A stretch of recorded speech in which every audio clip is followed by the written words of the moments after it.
তপ্ত দুপুরে ভোটের শেষ প্রচার সারছেন প্রার্থীরা। কাটুয়া বিধানসভার বিজেপি মনোনীত প্রার্থী কৃষ্ণ ঘোষ প্রতিদিনই পায়ে হেঁটে প্রচার চালাচ্ছেন। সকাল থেকে রাত পর্যন্ত চলছে তার প্রচার। তিনি মনে করেন, গাড়ির থেকে পায়ে হেঁটে মানুষের সঙ্গে বেশি জনসংযোগ করা যায়। তার নির্বাচনী পদযাত্রায় প্রচুর মানুষ ভিড় করেন। মঙ্গলবার সকালে বর্ণাঢ্য শোভাযাত্রা করে ঢাক বাজিয়ে তাকে প্রচার করতে দেখা যায়।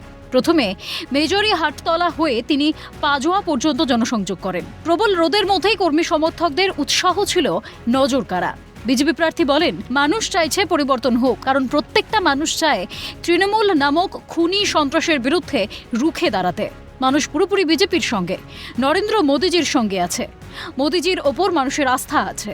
এছাড়া রাস্তা, ড্রেন, যুবক যুবতীর ভবিষ্যৎ, শিক্ষা, স্বাস্থ্য ব্যবস্থা নিয়েও কথা বলেন তিনি। নারী সুরক্ষার বিষয়ে তিনি বলেন, সবচেয়ে বড় কথা হচ্ছে মা বোনেদের সুরক্ষা।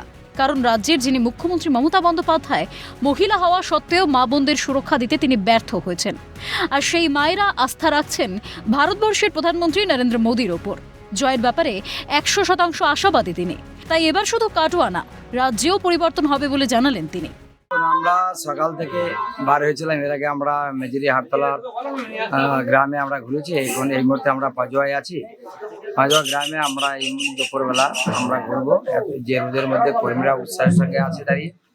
মানুষও চাইছে যে একবার পরিবর্তন হোক, কেন প্রত্যেকটা মানুষ চাই যে তৃণমূলের কোন সন্ত্রাসের বিরুদ্ধে।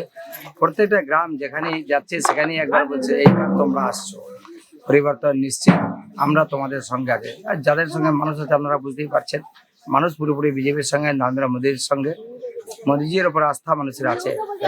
সাধারণ মানুষ জানে যে বিজেপি পারে গ্রাম বাংলার উন্নয়ন করতে, যে অন্ধকার গ্রামকে দিনের আলোর মতো করতে পারে, তথা রাস্তার যে ড্রেন, যুবক যুবতীর ভবিষ্যৎ, বাচ্চারা স্কুলে গিয়ে যাতে শিক্ষক পাবে, স্বাস্থ্যকেন্দ্রে চিকিৎসক পাবে, মানে প্রত্যেকটা মানুষ, চাষিরা তার ফসলের ন্যায্য দাম পাবে। মানুষের একটা আশা আছে।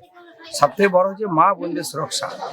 এই সুরক্ষা চাই, কেন রাজ্যের যিনি মুখ্যমন্ত্রী মমতা ব্যানার্জি মহিলা হওয়ার পরও মা বোনদের কিন্তু সুরক্ষা দিতে পারেনি, ব্যর্থ হতে।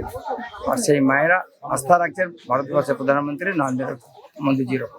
এদিনের জনজোয়ার ও সাধারণ মানুষের সমর্থন প্রমাণ করে দিল মানুষের রায়। এখন শুধুই সময়ের অপেক্ষা।